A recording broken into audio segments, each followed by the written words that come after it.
ಎಲ್ರಿಗೂ ನಮಸ್ಕಾರ. ಆಲ್ಮೋಸ್ಟ್ 2.5 ತಿಂಗಳಾದ್ಮೇಲೆ ನಿಮ್ ಮುಂದೆ ಬರ್ತಾ ಇದೀವಿ. ಎಲ್ಲಾ ಪ್ರೇಕ್ಷಕರಿಗೂ, ಫ್ರೆಂಡ್ಸ್ಗೂ, ಸ್ನೇಹಿತರಿಗೂ, ಬಂಧು ಬಾಂಧವರಿಗೂ ಕ್ಷಮೆ ಇರ್ಲಿ. ಆ ನಾನಾ ವಿಧ ಕಾರಣಗಳಿಂದ ನಾವು ಆ, ಈ ಪರ್ಟಿಕ್ಯುಲರ್ ಇದನ್ನ ಪಿಚ್ ಕ್ಯಾಟ್ ಶೋನ ಮುಂದುವರ್ಸ್ಕೊಂಡು ಹೋಗಕ್ ಆಗಿರ್ಲಿಲ್ಲ. ಕ್ಷಮೆ ಇರ್ಲಿ. ಆ, ಕ್ಷಮೆ ನೀವು ಕೊಡ್ತೀರಾ, ಬಟ್ ನೀವು ಮೋಸ್ಟ್ಲಿ ಇಂಡಿಯನ್ ಟೀಮ್ ನ ಕ್ಷಮಿಸಲ್ಲ ಅನ್ಸುತ್ತೆ. ನಮಸ್ಕಾರ ಸಂಜು, ಹೇಗಿದ್ದೀರಾ? ನಮಸ್ಕಾರ ವಿವೇಕೆ, ಚೆನ್ನಾಗಿದ್ದೀನಿ. Always great to be back with you. I am very happy that we are doing this together again. So ಹೊಸ ವರ್ಷದಲ್ಲಿ ಆ ಈ ವರ್ಷದ ಕೊನೆ ವಿಡಿಯೋ. ಸೊ ಮುಂಬರುವ ವರ್ಷದಲ್ಲಿ ನಾವು ಇನ್ನೂ ಹೆಚ್ಚು ವಿಡಿಯೋ ಮಾಡೋಣ ಅಂತ ಆಶಿಸಿ ಈ ಹ್ಮ್. ಎಪಿಸೋಡ್ ನ ಶುರು ಮಾಡೋಣ. ನೀವ್ ಹೇಳ್ದಂಗೆ ಕ್ಷಮಾಪಣೆ ಪ್ರಶ್ನೆನೇ ಬರೋದಿಲ್ಲ. ನಾವ್ ಹೆಂಗ್ ಆಡಿದೀವೋ ಅದಕ್ಕೆ ತಕ್ಕಂಗೆ ನಾವು ಅವ್ರಿಗೆ ತರಾಟೆಗೆ ತಗೋಬೇಕು ಅಂತಾನೆ ನಾನು ಹೇಳ್ತೀನಿ. ಅಲ್ಲ, ನಾವು ಲಾಸ್ಟ್ ಟೈಮ್ ನಾವು ಆಕ್ಚುಲಿ ರೀಜಿಗ್ ಮಾಡಿದ್ರೆ ಮೆಮೊರಿನ 2023 ಆಸ್ಟ್ರೇಲಿಯಾ ಇಂಡಿಯಾಗ್ ಬಂದಾಗ ನಾವು ನಮ್ದು ಇದ್ ಶುರು ಮಾಡಿದ್ದು ಪಿಚ್ ಕ್ಯಾಟ್ ಶೋನ. Yes. ಆಕ್ಚುಲಿ ನಾವು ಅನ್ಕೊಂಡಿದ್ವಿ ಇಂಡಿಯಾದವರು ಅಲ್ಲಿಗೆ ಹೋದಾಗ ನೆಕ್ಸ್ಟ್ ನಾವು ಮಾಡೋಣ ಅಂತ, ನಾನಾ ಕಾರಣಗಳಿಂದ ಆಗಿರ್ಲಿಲ್ಲ. ಅದನ್ನ ಹಾಗೆ ಮಾತಾಡ್ತಾ, ಆ, ನಿಮ್ ಪ್ರಕಾರ ಎರಡೂ ಒಂದು ಫೇವರ್ ಆಫ್ ಆಸ್ಟ್ರೇಲಿಯಾ ಕರೆಕ್ಟಾ, ಅಥವಾ ಒಂದು ಒಂದೇ ಆಗ್ಬೇಕಾಗಿತ್ತ ನಿಮ್ ಪ್ರಕಾರ? ಈ ಎರಡು ಒಂದು ನಾವು ಲೀಡರ್ ಇರ್ಬೇಕಾಗಿತ್ತು ಈ ಮ್ಯಾಚ್. ಯಾಕಂದ್ರೆ ತಟ್ಟೆಲಿರೋ ಮ್ಯಾಚ್ ಅವ್ರು ಕೊಟ್ಬಿಟ್ಟು ಬಂದ್ವಿ. ಕೈಗೆ ಬಂದಿದ್ ಬಾಯಿಗೆ ಬರ್ಲಿಲ್ಲ ಅಂತಲ್ಲ, ಇಡೀ ತಟ್ಟೆನೆ ಕೊಟ್ಬಿಟ್ವಿ ಅವ್ರಿಗೆ, ಖಾಲಿ ಕೈ ಆಗೋಗ್ಬಿಟ್ವಿ ನಾವು. ಎರಡು ಇನ್ನಿಂಗ್ಸ್ ಅಲ್ಲೂ we had them on the mat. 91 for 6 second innings, 191 for 6 first innings. ಅಲ್ಲಿಂದ ನಾವು we sort of lost the plot itself. ಕಕ್ಕಾಬಿಕ್ಕಿ ಆಗ್ಬಿಟ್ವಿ ನಾವು. ಈ ಸಲ ಬಹಳ ದೊಡ್ಡ ತಲೆನೋವು, ಬೇಗ ಔಟ್ ಮಾಡ್ಬಿಟ್ವಿ ನಾವು. ಎರಡು ಇನ್ನಿಂಗ್ಸ್ ಅಲ್ಲೂ ಅವ್ರನ್ನ ನಿಷ್ಕ್ರಿಯಗೊಳಿಸ್ಬಿಟ್ವಿ. ಬಟ್ ಅಂದ್ರೂನು ನನ್ಗನ್ಸುತ್ತೆ, ಈ ಟೆಸ್ಟ್ ನೀವು ಅನಲೈಸ್ ಮಾಡಿದ್ರೆ India was only playing with one front line bowler ಅಷ್ಟೇ. ಓಕೆ, ಅವ್ರು ಏನು ಅಂದ್ರೆ ಒಂದ್ ಮನುಷ್ಯ ಅಲ್ಲ, ಅವರು ಯಂತ್ರ ಅಂತ ನಾನು ಹೇಳೋದು. ಅವ್ರಿಗೆ ಹೆಂಗಂದ್ರೆ ವೆಂಡಿಂಗ್ ಮಷೀನ್ ಅಲ್ಲಿ ₹1 ಹಾಕ್ಬಿಟ್ಟು ಕೀ ಕೊಟ್ಬಿಟ್ಟು ಬಿಡ್ತಿದೀವಿ ನೋಡಿ ಬೊಂಬೆನ, ಆ ತರ ಅವರು ಮಾಡ್ತಾನೆ ಇರ್ತಾರೆ. ಆ ಮನುಷ್ಯನ್ನ ಹಿಂಡಿ ಹಿಪ್ಪೆ ಮಾಡ್ಬಿಟ್ವಿ ನಾವು. ಸೊ ಇದು ದಿಸ್ ಇಸ್ ಬೇರೆಯವರು ಏನಕ್ಕೆ ಬೌಲರ್ಸ್ ಫೀಲ್ಡ್ ತಗೊಂಡ್ರು ಅಂತ ನನಗೆ ನಿಜವಾಗ್ಲೂ ಅರ್ಥ ಆಗಲ್ಲ. ಆ, ನೀವೊಂದ್ ಕರೆಕ್ಷನ್, ಅದು 291 ಫಾರ್ 6 ಇದ್ರು ಫಸ್ಟ್ ಇನ್ನಿಂಗ್ಸ್. ಕಮಿನ್ಸು ಮತ್ತೆ ಸ್ಮಿತ್ ಆಡಕ್ ಬಂದಾಗ, ಆಮೇಲೆ ಅವರು ಆಲ್ಮೋಸ್ಟ್ 135 ರನ್ಸ್ ಏನೋ ಪಾರ್ಟ್ನರ್ಶಿಪ್ ಬಂದ್ಬಿಡುತ್ತೆ. ಅದೇ ಟರ್ನಿಂಗ್ ಪಾಯಿಂಟ್ ಆಗುತ್ತೆ. ನೀವ್ ಹೇಳಿದ್ ಕರೆಕ್ಟು. 152 ಓವರ್ ಬೌಲಿಂಗ್ ಮಾಡಿದ್ದಾರೆ ಯಾರು, ನಮ್ಮ Bumrah. I think next Siraj ಮಾಡಿರೋದು 130 135 ಏನೋ ಮಾಡಿದ್ದಾರೆ. ಆಲ್ಮೋಸ್ಟ್ ಇವ್ರು 17 ಇಂದ 18 ಓವರ್ ಜಾಸ್ತಿ ಮಾಡಿದ್ದಾರೆ. ಆ, ಹಾಗೆ ವಿಕೆಟ್ಸ್ ಬಂದಿದೆ, ಇಲ್ಲ ಅಂತಲ್ಲ. ನಿನ್ನೆ ಆ, 1-1 ಓವರ್ 2-2 ಓವರ್ ಸ್ಪೆಲ್ ಅಲ್ಲಿ ಅರೌಂಡ್ 8 ರಿಂದ 9 ಸ್ಪೆಲ್ ಮಾಡಿಸಿದ್ದಾರೆ ರೋಹಿತ್ ಶರ್ಮಾ. ಅಂದ್ರೆ ಎಷ್ಟ್ರ ಮಟ್ಟಿಗೆ ಅವ್ರಿಗೆ ಬೇರೆಯವ್ರ ಮೇಲೆ ನಂಬಿಕೆನೇ ಇಲ್ಲ ಅಂತ ಆಗುತ್ತೆ. ಆ, ನಾವು ಸಂಜೆ ರೇಖರ್ನೆಲ್ಲ ತುಂಬಾ ಒಂಥರ ಆ, ಈ ಎಲ್ಲಾರು ತುಂಬಾ ಖಂಡಿಸ್ತಾರೆ, ಯಾವ್ದು ಕರೆಕ್ಟ್ ಆಗಿ ಆ ಚೆನ್ನಾಗಿ ನಡೀತಾ ಇದ್ರು ಅದಕ್ಕೇನು ಮಾಡಲ್ಲ ಅಂತ ಹೇಳ್ತಾರೆ ಅಂತ ಹೇಳ್ತೀವಿ. ಬಟ್ ಅವ್ರೊಂದು ಪಾಯಿಂಟ್ ಕರೆಕ್ಟ್ ಆಗಿ ಹಾಕಿದ್ರು. ನಾವು ಬ್ಯಾಟಿಂಗ್ ಡೆಪ್ತ್ ಇನ್ಕ್ರೀಸ್ ಮಾಡ್ಕೊಂಡಿದೀವಿ, 20 ವಿಕೆಟ್ ತಗೊಳಕ್ಕೆ ನಮ್ಮ ಹತ್ರ ಬೌಲಿಂಗೇ ಇರಲಿಲ್ಲ. It is always one versus ಏನಂತಾರೆ complete Australia team. So considering that it is ಏನಂತಾರೆ not a good place to be in. ಇವತ್ತಂತೂ ಬಿಡಿ, ಸೆಕೆಂಡ್ ಸೆಷನ್ ಆದ್ಮೇಲಂತೂ ರೋಹಿತ್ ಮತ್ತೆ ಕೊಹ್ಲಿ ಬಗ್ಗೆ ನಾವು ಮಾತಾಡೋದೇ ಬೇಡ. ಯಾಕೆಂದ್ರೆ ಅವ್ರ ಬಗ್ಗೆ ಮಾತಾಡಿದ್ರೆ ನಮ್ ಟೈಮ್ ವೇಸ್ಟ್ ಆಗುತ್ತೆ. ಏನಕ್ಕೆ ಟೀಮಲ್ಲಿ ಇಟ್ಕೊಂಡಿದ್ದಾರೆ ಅಂತ ಗೊತ್ತಿಲ್ಲ. ರೋಹಿತ್ ಅಂತೂ ಏನಕ್ಕೆ ಇದಾರೆ ಅಂತಾನೆ ಗೊತ್ತಿಲ್ಲ. ಅವ್ರಿಗೆ ಇಂಟ್ರೆಸ್ಟೇ ಇಲ್ಲ ಅನ್ಸುತ್ತೆ. ನೀವು ಅವ್ರನ್ನ ಸೈಡ್ ವ್ಯೂ ಇಂದ ನೋಡಿದ್ರೆ ಅವ್ರಿಗೆ ನಮ್ಗೂ ನಿಮ್ಗೂ ಇರೋ ತರ ಹೊಟ್ಟೆ ಇದೆ. ಓಕೆ, ಆಮೇಲೆ ಆ ಬೌಲಿಂಗ್ ಚೇಂಜಸ್ ಅಷ್ಟೇ. ನೀವು 9 ವಿಕೆಟ್ ಬಿದ್ದಿದೆ, ಕಂಪ್ಲೀಟ್ ಅದು 8 ವಿಕೆಟ್ ಬಿದ್ದಿದೆ, ಕಂಪ್ಲೀಟ್ ಫೀಲ್ಡ್ ನ ಸ್ಪ್ರೆಡ್ ಮಾಡ್ಬಿಟ್ಟಿದ್ದಾರೆ. ಅರ್ಥ ಏನು ಅಂತ ಗೊತ್ತಿಲ್ಲ. ದೇವರ್ 157 ಫಾರ್ 8 ಇದ್ರು, ಅದಾದ್ಮೇಲೆ ಫುಲ್ ಸ್ಪ್ರೆಡ್ ಮಾಡ್ಬಿಟ್ಟಿದ್ದಾರೆ. ಕನ್ವಿನ್ಸ್ಗೆ ಏನ್ whether he can hit 2 sixes or 4 sixes in over ಇಲ್ಲ ತಾನೆ. ದಟ್ ಈಸ್ ಹೌ ಯು ಇದ್ ಮಾಡ್ಬೇಕು. ಬಟ್ ಕ್ಯಾಪ್ಟನ್ಸಿನು ತುಂಬಾ ಒಂಥರ ಮೀಡಿಯಾಕರ್ ಇದೆ, ಕಾನ್ಫಿಡೆನ್ಸ್ ಇಲ್ಲ ಅನ್ಸುತ್ತೆ. ಹ್ಮ್ ನೆನ್ನೆ ಪೂರ್ತಿ ಆಲ್ಮೋಸ್ಟ್ ಬೌಲಿಂಗ್ ಅಲ್ಲಿ ವಿರಾಟ್ ಕೊಹ್ಲಿನೇ ಲೀಡ್ ಮಾಡ್ತಾ ಇದ್ರು. ಎಲ್ಲಿ ಫೀಲ್ಡ್ ಮಾಡ್ಬೇಕು, ಏನ್ ಮಾಡ್ಬೇಕು, ಯಾರಿಗೆ ಚೇಂಜ್ ಮಾಡ್ಬೇಕು, ನೀನ್ ಈ ತರ ಮಾಡು, ಹಾಗ ಹಾಕು ಅಂತ ಎಲ್ಲ ಅವರೇ ಹೇಳ್ತಾ ಇದ್ರು, ಅದನ್ನ ತೋರ್ಸಿದ್ರು. ಬಟ್ ಎಲ್ಲಾ ಟೈಮಲ್ಲಿ ಅವರೇ ಮಾಡಿದ್ರು ಅಥವಾ ರೋಹಿತ್ ಶರ್ಮಾ ಅವ್ರಿಗೆ ಆ ಪರ್ಟಿಕ್ಯುಲರ್ ಮೂಮೆಂಟ್ ಅಲ್ಲಿ ಲೀಡ್ ತಗೋ ಅಂತ ಹೇಳಿದ್ರೆ ಗೊತ್ತಿಲ್ಲ. ಬಟ್ ಆಲ್ ಇನ್ ಆಲ್ 1-1 ಆಗಿದ್ರೆ ಚೆನ್ನಾಗಿರೋದು. ಸಿಡ್ನಿ ಟೆಸ್ಟ್ ತುಂಬಾ ಚೆನ್ನಾಗಿ ರೋಚಕವಾಗಿರೋದು. ಜೊತೆಗೆ ನಮ್ಗೆ ವರ್ಲ್ಡ್ ಟೆಸ್ಟ್ ಚಾಂಪಿಯನ್ಶಿಪ್ ಫೈನಲ್ ಹೋಗಕ್ಕೆ ಒಂದ್ ಸ್ವಲ್ಪ ಚಾನ್ಸ್ ಇರೋದು. ಈಗ ತುಂಬಾ ಕಮ್ಮಿ, ನಮ್ ಪ್ರಾಬಬ್ಲಿ 5% ಚಾನ್ಸ್ ಇರೋದಷ್ಟೇ. ಈಗ ನಾನು BCCI ಅವರು ಏನ್ ಯೋಚನೆ ಮಾಡ್ತಾ ಇದ್ರು ಅಂತ ನಾವ್ ಯೋಚನೆ ಮಾಡ್ಬೇಕಾಗತ್ತೆ. ಓಕೆ, ಅಲ್ಲಿ ಯೋಚನೆ ಮಾಡೋ ಶಕ್ತಿ ಇರೋರು ಇದಾರ ಇಲ್ವಾ ಅಂತಾನೆ ನನಗ್ ಡೌಟ್. ಯಾಕೆಂದ್ರೆ BCCI ಪ್ರೆಸಿಡೆಂಟೇ ನೆಪಾಟಿಸಮ್, ನೆಪೋ ಕಿಡ್. ಅವ್ರು ICC ಪ್ರೆಸಿಡೆಂಟ್ ಬೇರೆ ಆಗ್ಬಿಟ್ಟಿದ್ದಾರೆ ಇವಾಗ. ಅದೇ ತರ ತುಂಬಾ ನೆಪೋ ಕಿಡ್ಗಳಿದ್ದಾರೆ ಅವರು. ಅವರು ಅವ್ರ ತಂದೆ ತೊಡೆ ಮೇಲೆ ಕೂತ್ಕೊಂಡೆ ಇನ್ನ ಜೀವನ ಮಾಡ್ತಾ ಇದ್ದಾರೆ. ಯಾವ್ದವ್ರ ಹಣೆ ಬರ, ಅವ್ರು ಮಾಡಿರೋ ಪುಣ್ಯ, ಅವ್ರಿಗೆ ದಕ್ಕಿರೋ ಅವಕಾಶ. BCCI ಸೆಕ್ರೆಟರಿ, ಪ್ರೆಸಿಡೆಂಟ್ ನಮ್ಮ ರೋಜರ್ ಬಿನ್ನಿ. BCCI ಸೆಕ್ರೆಟರಿ, ಅವ್ರು ಇವಾಗ ICC ಪ್ರೆಸಿಡೆಂಟ್ ಅಲ್ವಾ. ಹೌದು. ಸೊ ಈಗ ನನ್ಗೆ ಅನ್ಸುತ್ತೆ ಇವಾಗ 3-0 ನ್ಯೂಜಿಲೆಂಡ್ ಸೀರೀಸ್ ಸೋತ್ ಆದ್ಮೇಲೆನೆ ನಮ್ ರೋಹಿತ್ ಶರ್ಮಾ ಅವ್ರಿಗೆ ನಾವು ಎಕ್ಸಿಟ್ ಡೋರ್ ತೋರಿಸ್ಬಿಡ್ಬೇಕಾಗಿತ್ತು. ನೀವು ಹಿಂದೆ ಮೆಲ್ಕ್ ಹಾಕಿದ್ರು BVK ಎಂತೆಂತ ಎಕ್ಸಾಂಪಲ್ ಸಿಗುತ್ತೆ. 1983 ವರ್ಲ್ಡ್ ಕಪ್ ಆದ್ಮೇಲೆ ಕಪಿಲ್ ದೇವ್ ಅವರು ಒಂದು ಹೋಮ್ ಸೀರೀಸ್ ಸೋಲ್ತಾರೆ ವೆಸ್ಟ್ ಇಂಡೀಸ್ ಮೇಲೆ. 4-0 5-0 ಕಂಪ್ಲೀಟ್ ಬ್ರೌನ್ ವಾಶ್ ಮಾಡ್ಬಿಟ್ಟು ಹೋಗ್ಬಿಡ್ತಾರೆ ನಮ್ಮ ವೆಸ್ಟ್ ಇಂಡೀಸ್. ಅದಾದ್ಮೇಲೆ ಕಪಿಲ್ ದೇವ್ ಕ್ಯಾಪ್ಟನ್ಸಿ ಕಳ್ಕೊಂಡವ್ರು ಇನ್ ಯಾವತ್ತೂ ಕ್ಯಾಪ್ಟನ್ಸಿ ಕೈಗೆ ಸಿಕ್ಲಿಲ್ಲ ಅವ್ರಿಗೆ. ಆಮೇಲೆ ಸುನಿಲ್ ಗವಾಸ್ಕರ್ ಅವ್ರು ಕ್ಯಾಪ್ಟನ್ ಆದ್ರು, ಆಮೇಲೆ ಬರ್ತಾ ಬರ್ತಾ ಅಜರುದ್ದೀನ್ ಕ್ಯಾಪ್ಟನ್ ಆದ್ರು, ಶ್ರೀಕಾಂತ್ ಆದ್ರು, ರವಿ ಶಾಸ್ತ್ರಿ ಆದ್ರು, ಕಪಿಲ್ ದೇವ್ ಅವ್ರ ಹೆಸರೇ ಬರ್ಲಿಲ್ಲ. ಸಚಿನ್ ತೆಂಡೂಲ್ಕರ್ ಕೂಡ 99 ಎರಡು ಸ್ಪೆಲ್ ಮಾಡಿದ್ರು ಕ್ಯಾಪ್ಟನ್ಸಿ ಅವರು. But 99 was the last when he lost to South Africa 2-0. ಅದಾದ್ಮೇಲೆ ಇಂಡಿಯನ್ ಕ್ರಿಕೆಟ್ ಹಿಸ್ಟ್ರಿನೇ ಚೇಂಜ್ ಆಗೋಯ್ತು, ಮ್ಯಾಚ್ ಫಿಕ್ಸಿಂಗ್ ಎಲ್ಲ ಆಗಿ ಅದಾಗಿ ಇದಾಗಿ. ಸೊ ಇವಾಗ ಆ ತರ ನಾವು ಅದನ್ನೇ ನೀವು ನೋಡಿದ್ರೆ ಓನ್ಲಿ ಎಕ್ಸೆಪ್ಷನ್ ವಾಸ್ ಧೋನಿ, ಅವ್ರು ಈ last home series to England and ಈ ಸ್ಟಿಲ್ ಕಂಟಿನ್ಯೂಡ್. ಸೊ ಇವಾಗ ನಾವು ನೋಡಿದ್ರೆ ಅದನ್ನ ಕಂಟಿನ್ಯೂ ನೀವು ಮಾಡ್ಬೇಕು ಅಂತ ಇದ್ರೆ I think you should go back to the old practice of striking your captain first when you lose a home series. ಅದು 1-0 ಸೋತ್ರ ನಾನು ಒಪ್ಕೋತೀನಿ, ಡ್ರಾ ಮಾಡ್ಕೊಂಡ್ರಿ ಅಂತ. ಬಟ್ ಫುಲ್ ವೈಟ್ ವಾಶ್ ಮಾಡಿಸ್ಕೊಂಡು you are still leading, you are doing everything ಅನ್ನೋದು that points to laziness among decision makers. ನೀವು correct point note ಮಾಡಿದ್ರಿ. ಇದ್ರಲ್ಲಿ ಏನಂತ ಹೇಳಿದ್ರೆ ಸಂಜಯ್ ಮಂಜ್ರೇಕರ್ ಯಾವಾಗ್ಲೂ ಹೇಳ್ತಾರೆ ನೋಡಿ, ನಾನು ಅವ್ರನ್ನ ತುಂಬಾ ಖಂಡಿಸ್ತೀನಿ ಇಲ್ಲ ಅಂತಲ್ಲ, ಬಟ್ ಒಂದೊಂದು ಪಾಯಿಂಟ್ ತುಂಬಾ ಚೆನ್ನಾಗಿ ವ್ಯಾಲ್ಯೂಬಲ್ ಆಗಿ ಮಾತಾಡ್ಬಿಡ್ತಾರೆ. ಅವ್ರಿಗೆ ಟಿವಿ ಪ್ರೆಸೆನ್ಸ್ ಗೊತ್ತಿಲ್ಲ, ಸುಮ್ಮನೆ ಈ ಟಾಕ್ಸ್, ಈ ಕೀಪ್ಸ್ ಆನ್ ಟಾಕಿಂಗ್. ಸೊ ಏನಂದ್ರೆ ನಮ್ದು ಒಂಥರ ಸೂಪರ್ ಸ್ಟಾರ್ ಟೀಮ್ ತರ ಮಾಡ್ಕೊಂಡ್ಬಿಟ್ಟಿದ್ದಾರೆ, players are more than cricket ಅಂತ. ಸೊ ಹಾಗಾದಾಗ ತುಂಬಾ ಕಷ್ಟ ಆಗುತ್ತೆ. ಈಗ ರೋಹಿತ್ ಶರ್ಮಾ ನೀವ್ ಹೇಳಿದ್ ಕರೆಕ್ಟ್, 3-0 ಆದ್ಮೇಲೆ ಬುಮ್ರಾನ ಲೀಡ್ ಮಾಡ್ತಾರ ಅಂತ ಕೇಳ್ಬೋದಾಯ್ತು. ನಾವು ಈಗ ಹೈಂಡ್ ಸೈಟ್ ಅಲ್ಲಿ ಮಾತಾಡ್ತಾ ಇದೀವಿ, ಯಾಕಂದ್ರೆ ಫಸ್ಟ್ ಎಷ್ಟು ಬುಮ್ರಾ ಪಾರ್ಟ್ನರ್ಶಿಪ್ ಅಲ್ಲಿ ನಾವು ಗೆದ್ವಿ ಪರ್ತು. ನೀವು ಹಾಗೆ ನೋಡಕೋರೆ 2022ರಲ್ಲಿ ಎಡ್ಬಸ್ಟನ್ ಅಲ್ಲಿ ನಾವು 364ನ ಬುಮ್ರಾ ಕ್ಯಾಪ್ಟನ್ಸಿಲಿ ನಾವು ಅದನ್ನ ಡಿಫೆಂಡ್ ಮಾಡ್ಕೊಳಕ್ಕೂ ಆಗಿರ್ಲಿಲ್ಲ. ಸೊ ನೀವು ನನಗೆ ನ್ಯೂಜಿಲೆಂಡ್ ಸೀರೀಸ್ ಆದ್ಮೇಲೆ ಕೇಳಿದ್ರೆ Bumrah would be the right choice ಅಂದ್ರೆ ನಾವೆಲ್ಲ ಹೀಗಂತ ಇದ್ವಿ, ಗ್ಯಾರಂಟಿ ಇರ್ತಿರ್ಲಿಲ್ಲ. ನೀವು ಕ್ಯಾಪ್ಟನ್ಸಿ ಪಾಯಿಂಟ್ ಕರೆಕ್ಟ್ ಆಗಿ ಮಾಡಿದ್ರಿ. ಇನ್ನೊಂದು ಪಾಯಿಂಟ್ ಏನಂದ್ರೆ ಅವ್ರು ರನ್ಸ್ ಬರ್ತಿಲ್ಲ. ಸೊ ರನ್ಸ್ ಬರ್ತಿಲ್ದೇ ಇದ್ದಾಗ ಮ್ಯಾಚು ಬರ್ತಿಲ್ಲ. ಅವ್ರು ಈ ಆಲ್ಮೋಸ್ಟ್ ನ್ಯೂಜಿಲೆಂಡ್ ಸೀರೀಸ್ ಇಂದ 6 ಮ್ಯಾಚ್ ಕ್ಯಾಪ್ಟನ್ ಆಗಿದ್ದಾರೆ, ಪರ್ತಲ್ ಒಂದು ಮಾಡಿಲ್ಲ. 6ರಲ್ಲಿ 5 ಸೋತಿದ್ದಾರೆ, 1 ಡ್ರಾ ಆಗಿದೆ. ಅದು ಬ್ರಿಸ್ಬೇನ್ ಅಲ್ಲಿ ಡ್ರಾ ಆಗಿತ್ತು ಬಿಕಾಸ್ ಆಫ್ ವೆದರ್ ಕಂಡೀಷನ್ಸ್. ಇಲ್ಲ ಅಂದ್ರೆ ಅಲ್ಲೇ ಮೋಸ್ಟ್ಲಿ 2-1 ಆಗ್ಬಿಡ್ತಾ ಇತ್ತೇನೋ. ಇವತ್ತಿನಂತೂ ಏನು ಬೇಕಾಗಿರಲಿಲ್ಲ, ಅವ್ರು ಔಟ್ ಆಗಿದ್ದು ನೋಡಿ. ರೋಹಿತ್ ಶರ್ಮಾ ಬಗ್ಗೆ, ನಾವು ರೋಹಿತ್ ಶರ್ಮಾ ಬಗ್ಗೆ ಕೊಹ್ಲಿ ಬಗ್ಗೆ ಮಾತಾಡೋಣ ಅಂತ ಹೇಳಿದ್ವಿ, ಬರೀ ಔಟ್ ಆಗಿರೋದ್ ಬಗ್ಗೆ ಮಾತಾಡೋಣ.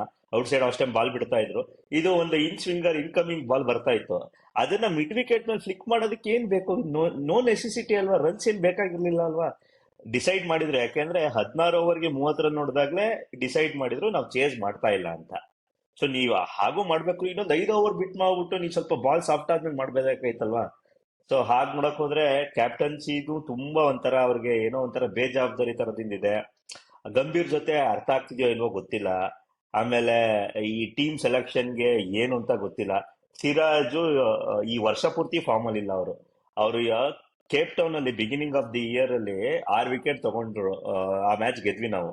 ಅದಾದ್ಮೇಲೆ ಇಂಗ್ಲೆಂಡ್ ಸೀರೀಸ್ ಅಲ್ಲೂ ಅವ್ರದ್ದೇನ್ ಜಾಸ್ತಿ ಬರ್ಲಿಲ್ಲ, 8-9 ವಿಕೆಟ್ ಅಷ್ಟೇ ತಗೊಂಡಿದ್ದು. ಬಾಂಗ್ಲಾದೇಶ್ ಸೀರೀಸ್ ಅಲ್ಲಿ ಏನ್ ಚೆನ್ನಾಗಿ ಬರ್ಲಿಲ್ಲ, ನ್ಯೂಜಿಲೆಂಡ್ ಸೀರೀಸ್ ಅಲ್ಲಿ ಏನು ಬರ್ಲಿಲ್ಲ. ಆಗಿದ್ದಾಗ ಅವರಿಂದನೇ ಅವ್ರಿಗೆ ಶುರು ಮಾಡಿಸಿದ್ರು. ನೀವು ಹರ್ಷಿತ್ ರಾಣಾ ಆಡ್ಸೋದ್ ಬದಲು ಫಸ್ಟ್ ಮ್ಯಾಚ್ ನೀವು ಆಕಾಶ್ ದೀಪ್ನೇ ಆಡಿಸ್ಬೋದಾಗಿತ್ತು. ಸೆಕೆಂಡ್ ಮ್ಯಾಚ್ ನೀವು ಆ ತಿರ್ಗಾ ನೀವು ಸಿರಾಜ್ನೇ ಕಂಟಿನ್ಯೂ ಮಾಡಿಸಿದ್ರಿ, ಆಕಾಶ್ ದೀಪ್ನ ಆಡಿಸ್ಲೇ ಇಲ್ಲ. ಸೊ ಹಾಗಿದ್ದಾಗ ಒಂಥರ it is not A right selection also ಅನ್ಕೋತೀನಿ. ಇನ್ನೊಂದು ಹೇಳ್ಬೋದು ಅಂದ್ರೆ ಟೆಸ್ಟ್ ಕ್ರಿಕೆಟ್ ಅಲ್ಲಿ 2022ರಲ್ಲಿ ಕೊಹ್ಲಿ ಪೀಕ್ ಅಲ್ಲಿ ಇದ್ರು as a captain. He was more or less winning everything. ಯಾವಾಗ ದ್ರಾವಿಡ್ ಟೇಕ್ ಓವರ್ ಮಾಡಿದ್ರು, ಇವರು ODI ಕ್ಯಾಪ್ಟನ್ ಮತ್ತೆ ವೈಟ್ ಬಾಲ್ ಕ್ರಿಕೆಟ್ ಇಂದ ಇವ್ರನ್ನ ಇಳಿಸಿದ್ರು. ಟೆಸ್ಟ್ ಕ್ರಿಕೆಟ್ ನ ಅವ್ರನ್ನೇ ಕಂಟಿನ್ಯೂ ಮಾಡಿದ್ರೆ ಚೆನ್ನಾಗಿರೋದಕ್ಕೂ ಮನೆ ಒಲಿಸ್ಬಿಟ್ಟು ಅಂತ. ಯಾಕೆಂದ್ರೆ ಆ ಮೋಟಿವೇಟ್ ಮಾಡೋದು ಜೊತೆಗೆ ಆ ಇದ್ದಿದ್ದ 4-5 ವರ್ಷ ಅವ್ರಿಗೆ ಎಕ್ಸ್ಪೀರಿಯನ್ಸು. ರೋಹಿತ್ ಶರ್ಮಾ, ನೀವ್ ಗೊತ್ತಾ ನಿಮ್ಗೆ ರೋಹಿತ್ ಶರ್ಮಾ ಒಂದೇ ಓವರ್ಸೀಸ್ ಟೆಸ್ಟ್ ಏನಂತಾರೆ ಆ, ಇದ್ ಮಾಡಿ ಏನೋ ಕ್ಯಾಪ್ಟನ್ ಆಗಿದ್ದು first overseas test south Africa. ಯಾಕೆಂದ್ರೆ ಬಾಂಗ್ಲಾದೇಶಲ್ಲೂ ಇಂಜುರಿ ಆಗ್ಬಿಟ್ಟು ಅವ್ರು ಮಾಡ್ಲಿಲ್ಲ. ಹ್ಮ್. ಸೊ ಅದಾದ್ಮೇಲೆ ಅವರು ಅದಕ್ ಮುಂಚೆ 2022 ಇದು ವರ್ಲ್ಡ್ ಚೆಸ್ ಚಾಂಪಿಯನ್ಶಿಪ್ ಫೈನಲ್ಸ್ ಅಲ್ಲಿ ಮಾತ್ರ ಅವ್ರು ಮಾಡಿದ್ದು, 2023 ಅಲ್ಲಿ. ಸೊ ಅವರು ಏನಂತಾರೆ, overseas captaincy is not so easy. ಯಾಕೆಂದ್ರೆ ಬೌನ್ಸಿ ಕಂಡೀಷನ್ಸ್ ಇರುತ್ತೆ. ಜೊತೆಗೆ ಆ ಮನುಷ್ಯ ಆಸ್ಟ್ರೇಲಿಯನ್ ಪಿಚ್ ಅಲ್ಲಿ ರನ್ನೇ ಹೊಡೆದಿಲ್ಲ.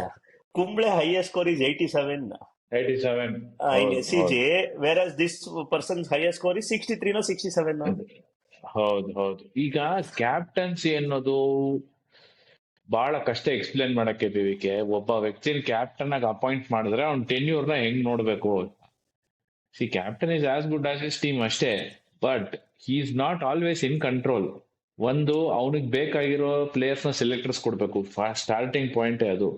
ಎರಡನೇದು ಹಿ ನೀಡ್ಸ್ ಟು ಎರಡು ಜವಾಬ್ದಾರಿಗಳನ್ನು ಸಂಪೂರ್ಣವಾಗಿ ನಿಭಾಯಿಸಬೇಕು as a player, as a captain. ಮೂರನೇದು ಅವನ ಜೊತೆ ಆಟಗಾರರು ಯಾರು ಇರ್ತಾರಲ್ಲ ಅವರೆಲ್ಲ ಪೀಕ್ ಫಾರ್ಮ್ ಅಲ್ಲಿ ಇರ್ಬೇಕು ಟು ಕನ್ಸಿಸ್ಟೆಂಟ್ಲಿ ವಿನ್. ಸೊ ಇದು ಏನಾಗುತ್ತೆ, largely I can as a captain I can control my tactical ability as a captain, or I can actually perform as a player. Even if I do both there is no guarantee that I will win. ಇವಾಗ ಕೊಹ್ಲಿ ಅವ್ರಿಗೆ ಏನಾಗಿತ್ತು ಅಂದ್ರೆ, ಅವ್ರು ಗೆಲ್ತಾ ಇರ್ಬೇಕಾದ್ರೆ Rahane Pujara top form ಅಲ್ಲಿ ಇದ್ರು, including Kohli. All three were contributing really well. ಒಬ್ಬರದ್ದು form dip ಆಗಕ್ ಸ್ಟಾರ್ಟ್ ಆಯ್ತು, ಅದು ಒಂಥರ ಹರಡಿ 3 ಜನದ ಫಾರ್ಮ್ ಡಿಪ್ ಆಗೋಯ್ತು. ಸೊ ಫಾರ್ಮ್ ಡಿಪ್ ಆದಾಗ ಸೆಲೆಕ್ಟರ್ಸ್ ಇರುತ್ತೆ, ಅಪ್ಪ ಇವ್ನ್ ಡಿಪ್ ಆಯ್ತು ಫಾರ್ಮು, ಇವ್ನ್ ಕ್ಯಾಪ್ಟನ್ಸಿ ತೆಗೆದ್ಬಿಟ್ಟು we can up is utility as a player ಅನ್ಬಿಟ್ಟು ಅವ್ರನ್ನ ಚೇಂಜ್ ಮಾಡಿರ್ತಾರೆ. ಬಟ್ ನಾನು ಹೇಳ್ತೀನಿ, ಇವರು ಪ್ಲೇಯರ್ಸ್ ತಪ್ಪಿದೆ ಪಿವಿಕೆ. ನೋಡಿ ಇವಾಗ again you to go back 2011 ಆದ್ಮೇಲೆ ಏನಾಯ್ತು, ಎಷ್ಟು ಜನ ಪ್ಲೇಯರ್ಸ್ ಹೋದ್ರು ನಮ್ಗೆ. ಜಹೀರ್ ಹೋದ, ಶ್ರೀಶಾಂತ್ ಹೋದ, ಗಂಭೀರ್ ಹೋದ್ರು, ಹರ್ಭಜನ್ ಹೋದ್ರು, ಕರೆಕ್ಟಾ. Sachin left the scene, Laxman left the scene, Dravid left the scene. ಇನ್ಯಾರು ಹೋದ್ರು PVK? These are all the big players that we had. So correct. ಒಂದೊಂದು ಸೈಕಲ್, ವರ್ಲ್ಡ್ ಕಪ್ ಸೈಕಲ್ ಆದ್ಮೇಲೆ BVK there change that happens. But Rohit Sharma ವಿರಾಟಿಗೆ ಗೊತ್ತಿರ್ಬೇಕಾಗಿತ್ತು, ನಾವು ಯೋ test pass ಆಗಿರೋ ಕಾರಣಕ್ಕೆ ನಾವು ಕೆರಿಯರ್ನ ಎಲಾಂಗೇಟ್ ಮಾಡಕ್ ಆಗಲ್ಲ. ನಮ್ ಟ್ರೈನರ್ ನಮ್ಗೆ ಎಷ್ಟೇ ಕ್ಲೀನ್ ಜರ್ಕ್ ಮಾಡಿಸ್ಬೋದು, ಎಷ್ಟೇ ವೆಯ್ಟ್ ಹೆಚ್ಚು ಅಯನ್ ಮ್ಯಾನ್ ಕಾಂಪಿಟೇಷನ್ ಗೆದ್ರುನು ಒಂದ್ ಲಿಮಿಟ್ ಇದೆ ನಮ್ಗೆ, cricketing ability full stop point ಬರುತ್ತೆ ಅನ್ನೋದು ಅವ್ರಿಗೆ ಗೊತ್ತಿರ್ಬೇಕಾಗಿತ್ತು. ಬಟ್ ನೀವು ಮಂಜ್ರೇಕರ್ ಅವ್ರ point 100% correct. But super star culture ಇದ್ರೆ ನಮ್ಗೆ ನಾವು ಉತ್ತರ ಆಗಕ್ಕಾಗಲ್ಲ.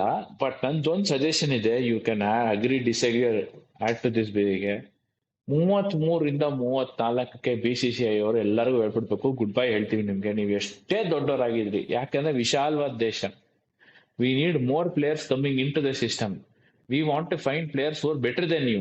You as a player must welcome this. You want better people to come so the country progresses. ಇಲ್ಲ, ಪಾಯಿಂಟ್ ಓಕೆ. 34 ವರ್ಷ ಟ್ಯಾಪ್ ಮಾಡ್ತಾರ ಏನೋ ಗೊತ್ತಿಲ್ಲ. ಯಾಕೆಂದ್ರೆ ಈಗ ನೋಡಿ 2010 ಅಲ್ಲಿ 1562 ರನ್ ಹೊಡಿತಾರೆ. 1562, 68. ಯಾರೋ ತೆಂಡೂಲ್ಕರ್ 7 ಸೆಂಚುರಿ ಬರುತ್ತೆ at the age of 37. So hmm. ನಿಮ್ಗೆ ತೆಂಡೂಲ್ಕರ್ ಇಂದ ರನ್ಸ್ ಬರುತ್ತೆ ಅಂದ್ರೆ it should have come from anybody. But Virat Kohli almost 2021 ರಿಂದ ಅವ್ರದ್ದು ರನ್ಸ್ ಬಂದಿಲ್ಲ. 2020ರಲ್ಲಿ ಬರೀ 3 ಟೆಸ್ಟ್ ಆಡಿದ್ದು, ಅದನ್ನ ಬೇಕಾದ್ರೆ ನಾವು ತೆಗೆದ್ಬೋಣ. 21ರಿಂದ 3.5 ವರ್ಷದಿಂದ ರನ್ಸ್ ಬಂದಿಲ್ಲ. ಬ್ಯಾಟಿಂಗ್ ಟ್ರ್ಯಾಕ್ ಅಲ್ಲಿ ಹೊಡೆದಿರೋ 3 ಸೆಂಚುರಿ ಬಿಟ್ರೆ, ಒಂದು ಅಹಮದಾಬಾದ್, ಇನ್ನೊಂದು ವೆಸ್ಟ್ ಇಂಡೀಸ್ ಅಲ್ಲಿ, ಆಮೇಲೆ ಮೊನ್ನೆ ಒಂದು ಪರ್ತಲ್ ಬಿಟ್ರೆ ಯಾವುದುವೆ ನಿಮ್ಗೆ ನಮ್ ಕಷ್ಟ ಇತ್ತು ಬಂದು ಆತರ ಆಡಿದಾರೆ ಅಂತಿಲ್ಲ. ಒಂದು 50 ರಿಂದ 75 ರನ್ ಆತರ ಬಂದಿದೆ. ಬಟ್ ಒಂದು ಲಾಂಗ್ ಇನ್ನಿಂಗ್ಸ್ 160 180 ಹೊಡೆದು ಏನೋ ಒಂದು ಮಾಡಿದ್ದಾರೆ, ಚೇಂಜ್ ಮಾಡಿದ್ದಾರೆ, ಅದು ಬಂದಿಲ್ಲ. ರೋಹಿತ್ ಶರ್ಮಾ ಆಕ್ಚುಲಿ ನೋಡಿದ್ರೆ 2024 ಬಿಗಿನಿಂಗ್ ಆದಾಗ ಇಂಗ್ಲೆಂಡ್ ಮೇಲೆ 5 ಸೀರೀಸ್ ಅಲ್ಲಿ 2 ಮ್ಯಾಚು ಸೆಂಚುರಿ ಬರುತ್ತೆ ಅವ್ರದ್ದು. ಸೊ ಇನ್ ದಟ್ ವೇ ಅವರು ಇನಿಷಿಯಲಿ ಅವರು ಕಾಂಟ್ರಿಬ್ಯೂಟ್ ಮಾಡಿದ್ರು. ಬಟ್ ಬಾಂಗ್ಲಾದೇಶ್ ಸೀರೀಸ್ ಇಂದ ಅದೇನೋ T20 ಮೂಡ್ಗೆ ಹೋಗ್ಬಿಟ್ಟಿದ್ದಾರೆ. ಅವ್ರಿಗೆ ಇಂಟ್ರೆಸ್ಟೇ ಇಲ್ಲ. 5 ಬಾಲ್ ಆಡಿದ್ರೆ ಮುಂದೆನೂ ಕೂಡಿತಾರೆ, 10 ಬಾಲ್ ಆಡಿದ್ರೆ ಮುಂದೆನೂ ಕೂಡಿತಾರೆ. ಅವ್ರದ್ದು ಏನ್ ಮೆಂಟಾಲಿಟಿ ಗೊತ್ತಿಲ್ಲ.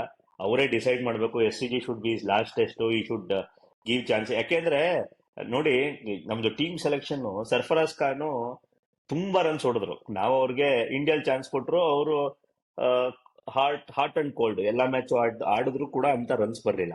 ನೀವು ಅಲ್ಲಿ ಕರ್ಕೊಂಡು ಹೋಗ್ಬಿಟ್ಟು ಅವ್ನ್ ಮನುಷ್ಯ, ಅವನು ಸೀಮಿಂಗ್ ಬಾಲ್ ಆಡಲ್ಲ, ಅವ್ನು ಬೌನ್ಸ್ ಆಡಲ್ಲ ಅನ್ಬಿಟ್ಟು ಅವರು he is not even in reckoning to replace anybody also. ಅಲ್ಲಿ ದೇವದತ್ ಪಡಿಕ್ಕಲ್ ಆಡಿಸ್ತಾ ಇದಾರೆ, ಬೇಕಾದ್ರೆ ಈಶ್ವರನ್ ಆಡಿಸ್ತಾರೆ ಅಥವಾ ಜುರೇಲ್ನ ಆಡಿಸ್ತಾರೆ ಹೊರತು ಸರ್ಫರಾಜ್ ಖಾನ್ ಬಗ್ಗೆ ಮಾತೇ ಇಲ್ಲ. ನೀವು ಹಾಗಿದ್ಮೇಲೆ ನೀವು ಕರ್ಕೊಂಡು ಹೋಗ್ಬಿಟ್ಟು 1.5 ತಿಂಗಳು 2 ತಿಂಗಳು ಬರೀ ಜೊತೆಗಿದ್ದು ಕಲ್ಚರ್ ಏನ್ ಮಾಡ್ಬೇಕಾಗಿದೆ ಗೊತ್ತಿಲ್ಲ. ನಾವು ನೆಕ್ಸ್ಟ್ ಟೆಸ್ಟ್ ಆಡೋದು ಇಂಗ್ಲೆಂಡ್ಗೆ. ಹೇಗಿರೋ ನಾವು ವರ್ಲ್ಡ್ ಚೆಸ್ ಚಾಂಪಿಯನ್ಶಿಪ್ ಫೈನಲ್ಸ್ ಹೋಗಲ್ಲ ಅಂತ ಮೊರಲೆಸ್ ಕಮ್ ಆಗಿದೆ. ನಮ್ಗೇನೋ ಒಂಥರ ಪವಾಡ ಹೋದ್ರು ಹೋಗ್ಬೋದು. ಹಾಗೋದ್ರು ಇಂಗ್ಲೆಂಡ್ ಸೀರೀಸ್ಗೆ ನನ್ನ ಪ್ರಕಾರ ಸರ್ಫರಾಜ್ ಖಾನ್ ತಿರ್ಗಾ ಕರ್ಕೊಂಡು ಹೋಗಲ್ಲ, ಕರ್ಕೊಂಡು ಹೋದ್ರು ಸೇಮ್ ಆಡ್ಸಲ್ಲ. ಕರುಣ್ ನಾಯರ್ ಕೇಸ್ ಆಗತ್ತೆ ವಾಪಸ್. ಕರುಣ್ ನಾಯರ್ ಕೇಸ್ ಆಗುತ್ತೆ ಈಗ. ಕರುಣ್ ನಾಯರ್ ಮುಂಚೆ ಹೋಗ್ಬಿಟ್ಟು ಆಮೇಲೆ ವಿಹಾರಿ ಆಡ್ಸಿದ್ರು. ಇಲ್ಲೂ ಹಾಗೆ ಆಯ್ತು, ದೇವದತ್ ಪಡಿಕ್ಕಲ್ನ ಆಮೇಲೆ ಆಡಿಸ್ತಾರೆ. ನನ್ ಪ್ರಕಾರ ಇವರು ಇಮಿಡಿಯೇಟ್ ಆಗಿ ಬುಮ್ರಾಗೆ ಕ್ಯಾಪ್ಟನ್ಸಿ ಕೊಟ್ಬಿಟ್ಟು ನೋಡಪ್ಪ. ಬಟ್ ಬುಮ್ರಾದ್ ಒಂದೇ ಒಂದು ಪ್ರಾಬ್ಲಮ್ ಅಂದ್ರೆ ಎಲ್ಲಾ ಮ್ಯಾಚು ಬಿಟ್ಟಾಗ ಅವ್ರು ಬೋಲ್ ಮಾಡ್ತಾರ ಅಂತ ಗೊತ್ತಿಲ್ಲ. 5 ಟೆಸ್ಟ್ ಆಡ್ಬೇಕು, ಈಗ 5 ಆಡಿದ್ರೆ ನೆಕ್ಸ್ಟ್ ಇಂಗ್ಲೆಂಡ್ ಮೇಲೆ 5 ಆಡ್ತಾರ ಗೊತ್ತಿಲ್ಲ. ಸೊ ಅದನ್ನ ನೋಡ್ಕೊಂಡು ನನ್ ಪ್ರಕಾರ ಇವರು ಸ್ವಲ್ಪ ಕೂರಿಸ್ಕೊಂಡು ರಿಷಬ್ ಪಂತ್ನೋ ಅಥವಾ ಗಿಲ್ನೋ ಮಾಡಿ, ಅಥವಾ ಇವರು ಬೆಲ್ ತಟ್ಟಿ ರಾಹುಲ್ಗೆ ನೋಡಪ್ಪ ನಿಂಗೆ 1.5 ವರ್ಷ 2 ವರ್ಷ ಕೊಡ್ತೀವಿ, ನೀನು ಆದಷ್ಟು ಮುಂದೆ ತಗೊಂಬ, ಅಷ್ಟರೊಳಗಡೆ ನಾವು ರಿಷಬ್ ಪಂತ್ ಅಥವಾ ಗಿಲ್ನ ಗ್ರೂಮ್ ಮಾಡ್ತೀವಿ. ರಿಷಬ್ ಪಂತ್ಗೆ 28 ಆಗ್ಬಿಡುತ್ತೆ, ಈಗ ಆಲ್ರೆಡಿ 27, ಗಿಲ್ಗೆ 25. ಗಿಲ್ನ ನಾವು ಗ್ರೂಮ್ ಮಾಡ್ಬಿಟ್ಟು ಒಂದು 27 ವರ್ಷಕ್ಕೆ ಅವ್ನು ಕೊಡ್ತೀವಿ, ಅವನೊಂದು 5 ವರ್ಷ ಮುಂದುವರ್ಸ್ಕೊಂಡು ಹೋಗ್ತಾನೆ ಅಂತ ಆ ಸ್ಟಾಪ್ ಗ್ಯಾಪ್ ಅರೇಂಜ್ಮೆಂಟ್ ಮಾಡಬೇಕು ಬೂಮ್ರಾ ಆಗ್ಲಿ KL ರಾಹುಲ್ ಆಗ್ಲಿ.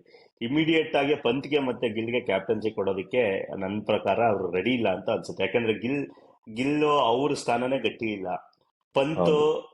ನಮ್ಮ ಅವ್ರಿಗೆ ಆ ತಲೆಯಲ್ಲಿ ಏನ್ ಹೊಡುತ್ತೆ ಗೊತ್ತಿಲ್ಲ. ಹೊಡೆದ್ರೆ ಬಂಪರು, ಇಲ್ಲ ಅಂದ್ರೆ ಪಾಪರು, ಆತರ ಅವರು. ನೀವು ಒಳ್ಳೆ ಪಾಯಿಂಟ್ ರೇಸ್ ಮಾಡಿದ್ರಿ. KL ರಾಹುಲ್ ಅವ್ರದೊಂಥರ ಅವ್ರ ಕೆರಿಯರ್ ಯಾರಿಗೂ ಅರ್ಥ ಆಗಲ್ಲ ಪಿವಿಕೆ. 10 ವರ್ಷ ಆಗೋಯ್ತು. ಭಗವಂತಂಗೆ ಗೊತ್ತಿಲ್ಲ ಅನ್ಸುತ್ತೆ ಆ, ಏನ್ ಸೃಷ್ಟಿ ಮಾಡಿದಾನೆ ಅಂತ. ಅವರು ನನ್ಗೆ he never gives me the feeling that he settled with in himself. He is a very confident man with in himself ಅಂತ ನನ್ಗೆ ಅನ್ಸೋದೇ ಇಲ್ಲ. ಅವ್ರ ಮುಖ ನೋಡಿದಾಗೆಲ್ಲ ಹಿ ಸೀಮ್ಸ್ ಅಯ್ಯೋ ನಾನು ಯಾಕೆ ಇಲ್ಲಿದ್ದೀನಿ, ಎಲ್ಲೋ ಬೇರೆ ಎಲ್ಲೋ ಇರ್ಬೇಕಾಗಿತ್ತಲ್ವ ನಾನು ಅನ್ಸುತ್ತೆ. ಫೈಂಡಿಂಗ್ ಆನ್ಸರ್ಸ್ ಹಾ ಇನ್ ಹಿಮ್ಸೆಲ್ಫ್. ಅಲ್ಲ, ನೀವು ಕರೆಕ್ಟ್ ಆಗಿ ಹೇಳಿದ್ರಿ. ಅದು ಕ್ವಶನ್ ಮಾರ್ಕೇ ಇರುತ್ತೆ ಅವ್ರ ಮುಖದಲ್ಲಿ, ಕ್ಲೀನ್ ಆಗಿ ಗೊತ್ತಾಗ್ತಾ ಇದೆ. ಪಾಪ ಅವ್ರ ಲಕ್ಗೆ ಅವ್ರು ಒಳ್ಳೆ ಫಾರ್ಮ್ ಅಲ್ಲಿ ಇರ್ತಾರೆ. ಸೀರೀಸ್ ಸ್ಟಾರ್ಟ್ ಆದಾಗ ರನ್ಸ್ ಹೊಡಿತಾರೆ, ಸೀರೀಸ್ Injury. ಪ್ರೋಗ್ರೆಸ್ ಆಗ್ತಿದಂಗೆ ಇಂಜುರಿ ಆಗತ್ತೆ, or he gets the best balls. ಇವ್ ಮೊನ್ನೆ ಈ ಮ್ಯಾಚ್ ಅಲ್ಲಿ ಈಗ 2 ಎಕ್ಸ್ಟ್ರೀಮ್ಲಿ ಗುಡ್ ಬಾಲ್ಸ್, ಏನು ಮಾಡಕ್ ಆಗ್ತಿರ್ಲಿಲ್ಲ. ಅದು anybody would have gotten out. But ಏನಾಗುತ್ತೆ, ಪೂರ್ ಗೈ ಅವ್ರು it all this goes against him also. But ನಾನು KL ಗೆ ಕ್ಯಾಪ್ಟನ್ಸಿ ಕೊಡೋದು ಸ್ವಲ್ಪ ಕಷ್ಟ. ಬಿಕಾಸ್ ಅವ್ರು ಮುಖದಲ್ಲಿರೋ ಕ್ವಶನ್ ಮಾರ್ಕ್ ಅವ್ರು ಅಳಿಸ್ಕೋಬೇಕು ಸಂಪೂರ್ಣವಾಗಿ. Maybe getting a haircut would help. ಅದೇ ಮಗು ಆಗ ತನಕ ಮೋಸ್ಟ್ಲಿ ಕೂದಲು ಬಿಟ್ಟಿರ್ಬೋದೇನೋ. ಅಲ್ಲ, ನಾನು ಹೇಳಿದ್ದು ನಾವು ಬರೀ ವಿಶ್ಲೇಷಣೆ ಮಾಡ್ಬೋದು ಅಥವಾ ನಮ್ಮ ಸಜೆಷನ್ಸ್ ಕೊಡ್ಬೋದು. ಅಜಿತ್ ಅಗರ್ಕರ್ ಅವ್ರು ಬೆಟರ್ ಪೊಸಿಷನ್ ಅಲ್ಲಿ ಇದ್ದಾರೆ. ಅಟ್ಲೀಸ್ಟ್ ಅವ್ರು ಮೋಸ್ಟ್ಲಿ ನನ್ನ ಪ್ರಕಾರ ರೋಹಿತ್ ಶರ್ಮಾ ಏನ್ ಪೊಸಿಷನ್ ಇಟ್ಕೊಂಡಿರ್ತಾರೆ ಅಂತ ನನ್ಗೆ ಅನ್ಸಲ್ಲ. ಮೋಸ್ಟ್ಲಿ ಅವ್ರು ಆಲ್ರೆಡಿ ಮಾತಾಡಿರ್ತಾರೆ, ನಾನು SCG ಮೋಸ್ಟ್ಲಿ ನಾನು ಮುಗಿಸ್ತೀನಿ, ಅಲ್ಲಿ ಅನೌನ್ಸ್ ಮಾಡದೇ ಇರ್ಬೋದು. ಮೋಸ್ಟ್ಲಿ ವಾಪಸ್ ಬಂದು ಮುಂಬೈಲಿ ಒಂದು ಪ್ರೆಸ್ ಕಾನ್ಫರೆನ್ಸ್ ಕರೆದು ಅವ್ರಿಗೆ ಒಂದು ತಲೆನೋವು ಇರ್ಬೋದು. ನಮ್ಗೆ ಮೋಸ್ಟ್ಲಿ ಆಲ್ರೆಡಿ ಟೈಮ್ ಆಗೋಯ್ತು, ಆದ್ರೂ ಹೇಳ್ಬೋಣ 2 ಸೆಕೆಂಡು. ಅವರು T20 ಕ್ಯಾಪ್ಟನ್ಸಿ, T20 ರಿಟೈರ್ಮೆಂಟ್ ತಗೊಂಡ್ಬಿಟ್ಟಿದ್ದಾರೆ. ಟೆಸ್ಟ್ ರಿಟೈರ್ಮೆಂಟ್ ತಗೊಂಡ್ಬಿಟ್ರೆ ODIಯಲ್ಲಿ ನಾವು ಈಗ ODIಯಲ್ಲಿ ವರ್ಷಕ್ಕೆ 10 ODI ಆಡಿದ್ರೆ ಹೆಚ್ಚು. ಸೊ ನಿಮ್ಗೆ 10 ODIಗೆ ರೋಹಿತ್ ಶರ್ಮಾ ಬೇಕಾ ಅಂತ ಒಂದು ಕ್ವಶನ್ ಮಾರ್ಕ್ ಬರುತ್ತೆ. ಏನಕ್ಕೆ ಅಂತ ಹೇಳಿದ್ರೆ 25 ಬಾಲ್ ಅಷ್ಟೇ ಆಡೋದವರು, ಮ್ಯಾಕ್ಸಿಮಮ್ 45 ಬಾಲ್. ಸೊ 45 ಬಾಲ್ಗೆ ನಿಮ್ಗೆ ರೋಹಿತ್ ಶರ್ಮಾ ಬೇಕಾಗಿಲ್ಲ. ನಿಮ್ಗೆ ತುಂಬಾ ಜನ ಓಪನರ್ಸ್ ಇದಾರೆ. ಸೊ ಅವ್ರಿಗೆ ಇವ್ರ ಮನವೊಲಿಸಿ ಹೇಗೆ ಹೇಳ್ಬೇಕು ಅಂದ್ರೆ, ನೋಡಪ್ಪ ಚಾಂಪಿಯನ್ಸ್ ಟ್ರೋಫಿ ಲಾಸ್ಟು, ಗೆಲ್ತೀವೋ ಸೋಲ್ತೀವೋ, ಮಾರ್ಚ್ ಬಿಗಿನಿಂಗೋ ಮಾರ್ಚ್ ಎಂಡ್ಗೋ ಬಂದ್ಬಿಟ್ಟು ಬಾಯ್ ಮಾಡು, ಇಲ್ಲ ಅಂದ್ರೆ IPL ಮುಗಿಸ್ಬಿಟ್ಟು ಬಾಯ್ ಮಾಡು. ನಾನು ನಿನ್ನ ಇಂಗ್ಲೆಂಡ್ ಸೀರೀಸ್ ಕರ್ಕೊಂಡು ಹೋಗೋ ಸಾಧ್ಯತೆನೇ ಇಲ್ಲ. ನೀನ್ ಮೋಸ್ಟ್ಲಿ ಲಾಸ್ಟ್ ಟೈಮ್ ಒಂದು ಸೆಂಚುರಿ ಹೊಡೆದಿರ್ಬೋದು, ಬಟ್ ನಾನು ಕರ್ಕೊಂಡು ಹೋಗೋ ಸಾಧ್ಯತೆನೇ ಇಲ್ಲ. ದಯವಿಟ್ಟು ನೀನೇ ಅನೌನ್ಸ್ ಮಾಡು, ನಾ ಇಲ್ಲ ನಿನ್ನ ಡ್ರಾಪ್ ಮಾಡ್ತೀನಿ ಅಂತ ಹೇಳ್ಬಿಡ್ಬೇಕು. ಆಮೇಲೆ 2027 ವರ್ಲ್ಡ್ ಕಪ್ಗೆ ನಾನು ನಿನ್ನನ್ನು ನೋಡ್ತಾ ಇಲ್ಲ ಆಸ್ ಎ ಓಪನರ್, ನನಗೆ ಬೇರೆ ಇದಾರೆ. ನಾನು ಜೈಸ್ವಾಲು ಮತ್ತೆ ಗಿಲ್ನ ಓಪನಿಂಗ್ ಮಾಡಿಸ್ತೀನಿ, ಅಥವಾ ನಾನು ಬೇರೆ ಯಾರನ್ನಾರು ಓಪನಿಂಗ್ ಮಾಡಿಸ್ತೀನಿ, ನನ್ನ ಹತ್ರ ಬೇಕಾದಷ್ಟು ಜನ ಇದ್ದಾರೆ, ಟೂಲ್ಸ್ ಇದೆ, ನಾನು ಯೂಸ್ ಮಾಡ್ತೀನಿ ಅಂತ ಇಂಡಿಕೇಟ್ ಮಾಡ್ಬಿಟ್ಟು ಚಾಂಪಿಯನ್ಸ್ ಟ್ರೋಫಿ ಆದ್ಮೇಲೆ ಪ್ರಾಬಬ್ಲಿ IPL ಮುಂಚೆ ಮಾಡ್ಬಿಟ್ರೆ ಅದು ಒಂಥರ ಇದಾಗುತ್ತೆ. IPL ಮುಗಿದ್ಮೇಲೆ ಮಾಡಿಸಿ ಬಿಫೋರ್ ಇಂಗ್ಲೆಂಡ್ ಸೀರೀಸು ಟಾಟಾ ಬಾಯ್ ಬಾಯ್ ಮಾಡ್ಬಿಡ್ಲಿ ಅಂತ ನನ್ನ ಅನಿಸಿಕೆ. ನೀವ್ ಹೇಳಿದ್ರೆ 100% ಕರೆಕ್ಟ್. ಬಟ್ ಇನ್ನ ಒಂದ್ ಟೆಸ್ಟ್ ಇದೆ, ಆಲ್ ಇಸ್ ನಾಟ್ ಲಾಸ್ಟ್. ಈಗ 2-2 ಇಸ್ ಆಲ್ಸೋ ಗುಡ್ ರಿಸಲ್ಟ್ ಅಂತಾನೆ ಅನ್ಕೊಂತೀನಿ ಸೀರೀಸ್ ಅಲ್ಲಿ. ಬಿಕಾಸ್ 2 ಸೀರೀಸ್ ನಾವು ಗೆದ್ದಾಯ್ತು ಬ್ಯಾಕ್ ಟು ಬ್ಯಾಕ್. 3ನೇ ಸೀರೀಸ್ ಇಟ್ಕೊಡೋಕೆ 5 ಬೇಕು. ಅದೊಂಥರ ಪ್ರಕೃತಿ ನಿಯಮ ಇದು. So next test, looking forward to next test BVK, what changes would you do? ನನ್ನ ಪ್ರಕಾರ ಸಿರಾಜು ಮಾಡಿ ಬೌಲಿಂಗ್ ಮಾಡಿದ್ದಾರೆ, ಅವ್ರ ಅಂತ ಸಪೋರ್ಟ್ ಸಿಗ್ತಾ ಇಲ್ಲ. ನನ್ನ ಪ್ರಕಾರ mostly Rohit Sharma Gambhir would be thinking of getting ಪ್ರಸಿದ್ಧ ಕೃಷ್ಣ ಆರ್ ಹರ್ಷಿತ್ ರಾಣಾ. ಹರ್ಷಿತ್ ರಾಣಾ ತರ್ಬೋದು, ಯಾಕಂದ್ರೆ ಒಂದು ಟೆಸ್ಟ್ ಮಾಡಿದ್ದಾರೆ ಅವರು, ಇನ್ನೊಂದು ಟೆಸ್ಟ್ ಚೆನ್ನಾಗಿ ಮಾಡಿಲ್ಲ, ಸ್ವಲ್ಪ ಬ್ಯಾಟಿಂಗ್ ಆಡ್ತಾರೆ ಅಂತ. ಹರ್ಷಿತ್ ರಾಣಾ ಮೇಲೆ ಸ್ವಲ್ಪ ಗಂಭೀರ್ಗೇನೋ ಒಲವು ಜಾಸ್ತಿ, KKR ಮತ್ತೆ ಡೆಲ್ಲಿ ಅಂತ. ಸೊ ನಮ್ಮ ಪ್ರಸಿದ್ಧ ಕೃಷ್ಣ ಮೋಸ್ಟ್ಲಿ ಆಡಿಸ್ಬೇಕು ಅಂದ್ರೆ ನಮ್ಮ ಎರೇಗೌಡ್ರು ಹೋಗ್ಬಿಟ್ಟೆ ಮೋಸ್ಟ್ಲಿ ಕೋಚ್ ಆಗ್ಬೇಕು ಅನ್ಸುತ್ತೆ. ಸೊ ಆತರ ಇದೊಂಥರ ಹೆಂಗೆ ಅಂದ್ರೆ ಫುಟ್ಬಾಲ್ ಅಲ್ಲಿ ನಂಗೆ ಫೇವ್ರೇಟ್ ಪೊಸಿಷನ್ಸ್ ಇಂಥ ಪ್ಲೇಯರ್ಸ್ ಬೇಕು ಅಂತ ಅವ್ರು ಚೂಸ್ ಮಾಡ್ಕೊಂಡು ಆಡಿಸ್ತಾರಲ್ಲ, ಆ ತರ ಆಗ್ಬಿಡುತ್ತೆ. ಸೊ ನನ್ನ ಪ್ರಕಾರ ಅದೊಂದು ತರ್ಬೋದು. ಅದ್ ಬಿಟ್ರೆ ಗಿಲ್ನ ಹೇಗೆ ಅಡ್ಜಸ್ಟ್ ಮಾಡ್ತಾರೆ ಗೊತ್ತಿಲ್ಲ. ಯಾಕೆಂದ್ರೆ SCGಲಿ ನೀವು ಇಬ್ರು ಸ್ಪಿನ್ನರ್ ಬೇಕಾಗತ್ತೆ. ಈಗ ಜಡೇಜಾನ ಅಥವಾ ಇಬ್ಬರನ್ನು ಕೂರ್ಸಕ್ಕಾಗಲ್ಲ. ಜಡೇಜಾದ ಬೌಲಿಂಗ್ ನಿಮ್ಗೆ ವಾಷಿಂಗ್ಟನ್ ಸುಂದರು ನಮ್ಮ ಅಶ್ವಿನ್ ತರ ಈ ಬ್ಯಾಟ್ಸ್ಮನ್ಗೆ ಈ ತರ ಬಾಲ್ ಹಾಕ್ಬಿಟ್ಟು ಔಟ್ ಮಾಡ್ಬೇಕು ಅನ್ನೋ ನನ್ಗೆ ಅದ್ರ ಪ್ರಕಾರ ಇಲ್ಲ. ಅದಕ್ಕೋಸ್ಕರ ರೋಹಿತ್ ಶರ್ಮಾ ಅವ್ರು ಬೌಲಿಂಗು ಕೊಡ್ತಾ ಇಲ್ಲ.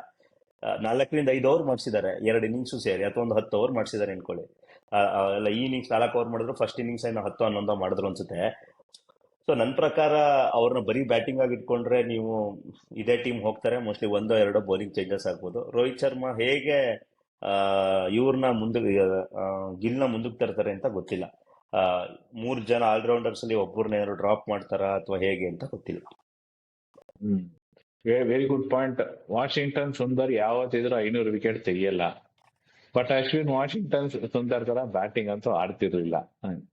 So one cancels out the other ಅಂತ ಆಗೋದು ಈ ವಿಷಯ. SCGಲಿ ಲಾಸ್ಟ್ ಟೈಮ್ ಅವರೇ ಸೇವ್ ಮಾಡಿದ್ದು, ಅವರು ಮತ್ತೆ Vihari. He scored around 3 hours he stood. ನಾನು ಅವ್ರು ಆಡದೇ ಇರ್ಬೋದು, ಅಷ್ಟರ ಮಟ್ಟಿಗೆ ಟೆಕ್ನಿಕಲ್ ಇರ್ಬೋದು. ಬಟ್ ನೀವು ವಾಷಿಂಗ್ಟನ್ ಆಲ್ರೌಂಡರ್ ತರ ಆಡಿಸ್ತೀನಿ ಅಂದ್ರೆ ನೀವು ಅದಕ್ಕೆ ಆಸ್ಟ್ರೇಲಿಯಾ ಬೇಕಾಗಿಲ್ಲ, ರೋಹಿತ್ ಶರ್ಮಾ ಕೂರಿಸ್ಬಿಟ್ಟು ಆಡಿಸ್ಬೇಕಾಗತ್ತೆ. ಅಲ್ಲ ಮಾಡ್ಬೋದು. ಇವಾಗ ನಿತೀಶ್ ಕುಮಾರ್ ರೆಡ್ಡಿನೂ under utilised as a bowler. Bowling talent ಇದೆ. ನಾನು ಇರಾನಿ ಟ್ರೋಫಿ ನೋಡಿದ್ವಲ್ಲ, ಇಸ್ ಡೀಸೆಂಟ್ ಅನ್ನೋ ಬೌಲರ್. ಹೌದು, ಅವ್ನ ಏನಕ್ಕೆ ಇವ್ರು ಯುಟಿಲೈಸ್ ಮಾಡ್ಕೊಂತಲ್ಲ ನನಗ್ ಗೊತ್ತಿಲ್ಲ. ಅದ್ ಏನ್ I don't understand how all these things work. ಇದು depends on Rohit Sharma confidence ಹೊಟ್ಟೋಗ್ಬಿಟ್ಟಿದೆಯೋ, ಆರ್ ಮೇ ಬಿ ನಾಟ್ ಬಿಟ್ಟು think straight. I don't know. That could only be the reason ಅಷ್ಟೇ, ಬೇರೆ ಏನು reason it's not nothing to with ability. But anyway next test ಒಂದ್ ಗೆದ್ರೆ ಸ್ವಲ್ಪ ಮರ್ಯಾದೆ ಉಳಿಸ್ಕೊಳ್ಳೋಂಗ ಆಗುತ್ತೆ, ಅಂಡ್ ಒಳ್ಳೆ ಸೀರೀಸ್ ಕೂಡ ಆಗುತ್ತೆ. ಬಟ್ ನಾನು ಹೇಳ್ತೀನಿ, regardless of whether we win or lose the next match, but we are a far better team than Australia. If we get everything together, get our act together, we still are a very good side. But ನೋಡ್ಬೇಕು ಮುಂದೆ ಏನಾಗುತ್ತೆ ಅಂತ. Next England series ತನಕ ಕಾಯ್ಬೇಕಾಗುತ್ತೆ. ಅದಕ್ಕೆ ಅಲ್ಲ, that's still a few distance, some time away ಬೇವಿಗೆ. ಇಷ್ಟು ಹೇಳಿ ನಾವು ಆಲ್ ದ ಬೆಸ್ಟ್ ಹೇಳೋಣ. ಮತ್ತೆ ವೀಕ್ಷಕರಿಗೆ ಹೇಳೋಣ, ನಾವು ಸಿಡ್ನಿ ಟೆಸ್ಟ್ ಗಿಂತ ಮುಂಚೆ ಬರ್ತೀವಿ ಮತ್ತೊಂದ್ಸಲಿ. ಅಷ್ಟು ಇನ್ನು 3-4 ದಿನದಲ್ಲಿ ಏನೇನು ನಡ್ತಿರುತ್ತೆ ಅದನ್ನು ಸಮ್ಮರೈಸ್ ಮಾಡಿ ಒಂದು ಪ್ರಿವ್ಯೂ ಮಾಡಿ ಪ್ರೆಸೆಂಟ್ ಮಾಡ್ತೀವಿ ಅಂತ. ಸೊ ಮುಂದಿನ ಎಪಿಸೋಡ್ ಅಲ್ಲಿ ಸಿಗೋಣ. ಇಲ್ಲಿಗೆ ಇದನ್ನ ಮುಕ್ತಾಯಗೊಳಿಸೋಣ. ಎಲ್ರಿಗೂ ನಮಸ್ಕಾರ. Will see you soon. Jai Hind, Vande Mataram. ಎಲ್ಲರಿಗೂ 2024 ಒಳ್ಳೇದಾಗ್ಲಿ. Thank you very much.